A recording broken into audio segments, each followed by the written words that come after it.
Hello, good morning दोस्तों। कैसे हैं आप लोग? आशा करता हूं कि आप सभी कुशल से होंगे और आप लोगों की सारी रिकवरी सब ठीक ठाक चल रही होगी। दोस्तों, मैं भी कुशल से हूं, मैं भी सारी रिकवरी सब ठीक चल रही है। दोस्तों, जैसा कि मैं आज सुबह की यानी अपनी निरंतरता में आज जो है मैं सुबह आकर के वॉकिंग करके मैं यहाँ आकर के मंदिर के पास में कुछ एक्सरसाइज वगैरह कर चुका हूँ। और एक्सरसाइज करते करते ही एक चीज़ अभी मेरे दिमाग में आया दोस्तों, कि जो एक पैरालिसिस पेशेंट जब वॉकिंग करना शुरू करता है तो उसमें एक सबसे डिफ़िकल्ट पोजीशन आती है। एक डिफ़िकल्ट यानी एक्टिविटी होती है जो जिसमें कि पैरालिसिस पेशेंट बहुत प्रॉब्लम महसूस करता है। वो होता है दोस्तों पाँव का स्विंग फेस। यानी जिस समय पाँव उठा करके आदमी, एक पैरालिसिस पेशेंट जब उठा करके आगे बढ़ाता है आगे रखने के लिए, तो इस जो पोजीशन में उसको बहुत दिक्कत आती है। यानी ऐसे करके जब आगे बढ़ाता है तो उसमें दिक्कत आती है। वो दिक्कत किस तरह से होती है दोस्तों, कि जिस समय मान लो कि आपके पाँव में ताकत तो होती नहीं है, जब वीकनेस होती है तो उसमें वीकनेस के कारण क्या होता है, उसको जब पाँव उठाता है तो वो ठीक से नहीं उठा पाता, जिससे कि वो ज़मीन से रगड़ के जाता है या जो है वो टक्कर खा जाता है ज़मीन से ऐसे। तो इस तरह से ये सब पोजीशन उसको यानी दिक्कत कर सकती है कि एक पेशेंट जो है बैलेंस बिगड़ सकता है और गिर सकता है। तो इन सब चीज़ों को मद्देनज़र रखते हुए एक स्विंग फेस को मजबूत करने के लिए अभी दोस्तों, क्योंकि स्विंग फेस ही एक बहुत बड़ा यानी महत्वपूर्ण फेस होता है जिसमें कि 2-3 कोई एक्टिविटी होती है। तो जब स्विंग फेस के लिए जैसे यानी जब आप अच्छे वाला पाँव आगे बढ़ाए और जब पीछे वाला पाँव को आगे बढ़ाना होता है तो ऐसे देखिए, पहला पोजीशन हुआ इस तरह से यानी रिलैक्स, यानी पाँव को रिलैक्स करना पड़ता है जिससे कि यानी आपका घुटना मुड़ सके। तो पहला पोजीशन आता है रिलैक्स करना पड़ता है, घुटना मुड़ेगा। और फिर दूसरा पोजीशन आता है लिफ्ट लेग एंड फॉरवर्ड, ले यानी पाँव को उठाना और आगे को बढ़ाना। तो यहाँ पे आपके जो मसल्स हैं, हैमस्ट्रिंग मसल्स और बाकी मसल्स में ताकत होगी जब, तभी जाकर के आपका पाँव आगे बढ़ेगा। तो ये सबसे डिफ़िकल्ट पोजीशन होता है दोस्तों। तो इसी में अभी देख लिए, पहला मैं बताया जैसे आप जो यानी जब पाँव को आपका दाहिना पाँव आगे, मेरा अच्छे वाला पाँव आगे बढ़ा, अब बाएं वाले पाँव को बढ़ाने के लिए क्या है, पहले सबसे पहले रिलैक्स करना पड़ेगा। यानी जो आपका घुटने से मुड़ना चाहिए, इसे घुटने से जब मुड़ेगा तब जाकर के लिफ्ट करोगे और तब जो है आगे स्विंग करोगे। तो इस तरह 3 पोजीशन के लिए ध्यान देने वाली बात है और इन्हीं की एक्सरसाइज भी करनी चाहिए।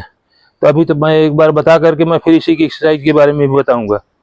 तो दोस्तों, जैसे कि अभी देखिए, अभी जिस तरह से, तो इस तरह से दोस्तों ये देखिए अभी यानी यहाँ पे अभी रिलैक्स दे लेग, यानी पाँव को रिलैक्स करोगे तभी जाके घुटने से मुड़ेगा। जब जब जिस समय फिर हम आगे स्विंग करेंगे तो swing leg and relax leg, relax करेंगे यहाँ पे, फिर स्विंग करेंगे। अभी देखिए यहीं से 3 पोजीशन हो जाता है कि यहाँ पे रिलैक्स करेंगे जिसमें मेरा पाँव पीछे है और पीछे रहते हुए रिलैक्स कर दिया, और रिलैक्स करने के बाद फिर स्विंग किया, स्विंग करके फिर यहाँ पे स्टैंडिंग पोजीशन पे आ गया। यानी अभी relax the leg and swing the leg, और स्विंग करके जब वहाँ पे ले गए तो जो है इस तरह से relax the leg swing the leg. ये अभी रिलैक्स में यानी रिलैक्स पोजीशन में गया, उसके बाद फिर स्विंग में गया, उसके बाद स्टैंडिंग पोजीशन में आ गया। तो यही एक्सरसाइज दोस्तों। अभी इसके बाद दूसरी एक्सरसाइज में आगे चल के करते।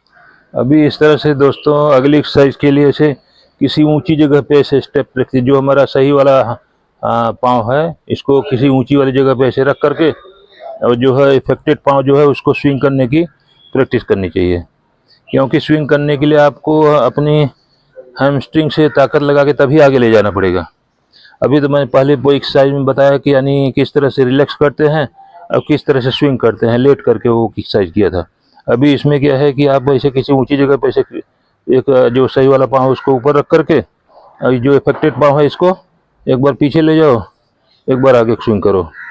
इस तरह स्विंग करने से आपके जो है स्ट्रेंथनिंग होगी, आपके जो हैमस्ट्रिंग है वो स्ट्रेंथनिंग होगी। ऐसे जो है स्विंग करने के लिए आपको, क्योंकि स्विंग इसी तरह से करना पड़ता है पाँव को, तो स्विंग करने के लिए आपको इस तरह से एक्सरसाइज करनी पड़ेगी। किसी ऊंचे जगह पे आप घर के अंदर भी कर सकते हो, कोई पाटा वगैरह होता है, पीढ़ा होता है, उसके ऊपर एक पाँव रख लो और उसके बाद दूसरा पाँव नीचे रख करके ऐसे स्विंग करो। स्विंग पोजीशन, स्विंग यानी फेस की प्रैक्टिस के लिए आप जब आगे पीछे करोगे तो उसमें आपकी मसल्स की ताकत लगेगी और आपके दिमाग को ये पकड़ में आएगा किस तरह से यानी स्विंग के फेस को आपने क्लियर करना है। इस तरह से नहीं तो क्या है, जो आपका पाँव नीचे रगड़ता रहता है और वो करता रहता है, इस तरह से उठाने की आदत पड़ेगी। ये स्विंग फेस की यानी एक्सरसाइज जरूर करना चाहिए। इस तरह से आप पाँव को यानी किसी ऊंची जगह पे घर पे ही रख लो और सपोर्ट लेके करो। मैं भी देखो सपोर्ट लेके कर रहा हूँ दोस्तों। तो इस तरह सपोर्ट लेकर के एक्सरसाइज जो है करना चाहिए ऐसे स्विंग फेस की। अब इसी में जो है आप बार बार जो है नीचे उतर करके और फिर जो है दोबारा ऊपर चढ़िए, ऐसे ऊपर करके और फिर जो है आप इस तरह से करो, फिर स्विंग करने की यानी अभ्यास करो। तो स्विंग फेस की प्रैक्टिस करने से ही आपकी हाथ पाँव में ताकत आएगी और आपका पाँव ज़मीन से नहीं टकराएगा और उसमें जो उठाने की आदत पड़ेगी। आप उठाओगे तभी तो जा कर के यानी आप जो है मोड़ पा रहे हो और आगे कर पा रहे हो। यानी जो एक्टिविटी होती है वो पूरी एक्टिविटी दिमाग को पकड़ में आता है। फिर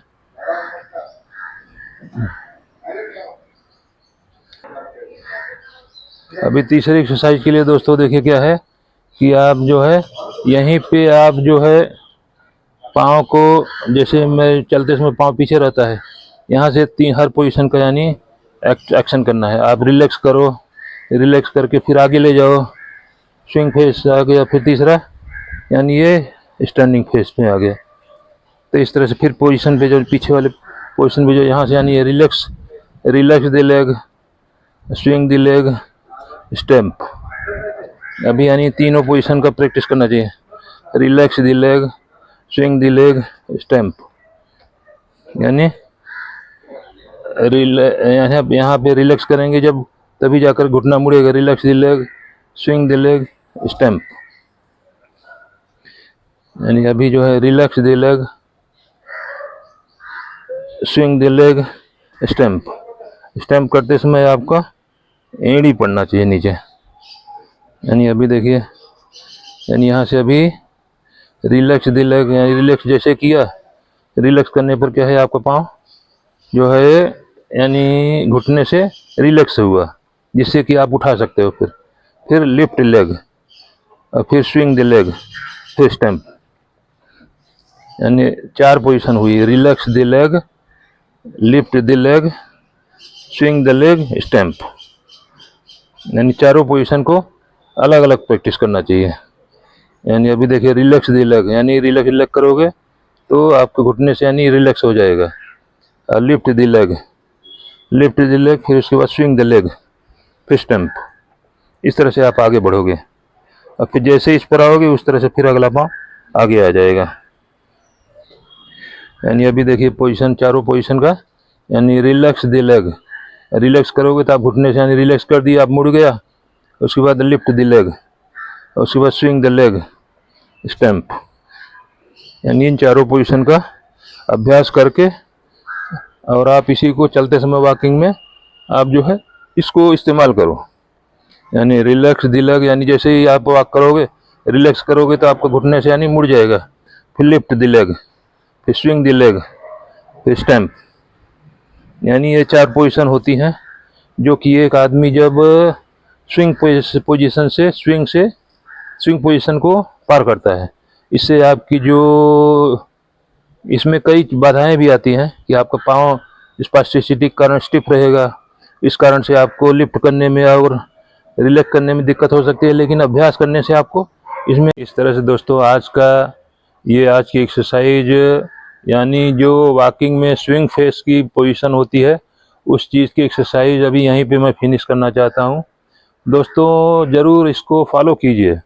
आपकी वॉकिंग क्वालिटी में अच्छी वॉक के लिए ये सब चीज़ें आपके दिमाग को पकड़ना ज़रूरी है, क्योंकि जब तक दिमाग इन सब, क्योंकि दिमाग से जो कुछ पहले हम लोग करते थे वो चीज़ सब निकल चुका है, यानी वो हमारा कनेक्शन हट गया है दिमाग से। तो इन सबको दोबारा सिखा करके तभी हम जा कर के एक अच्छी क्वालिटी की वॉक कर सकते हैं।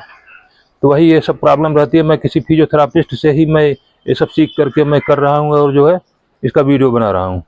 तो इसलिए जो दोस्तों ज़रूर कीजिए ऐसा, आपको ज़रूर फ़ायदा मिलेगा।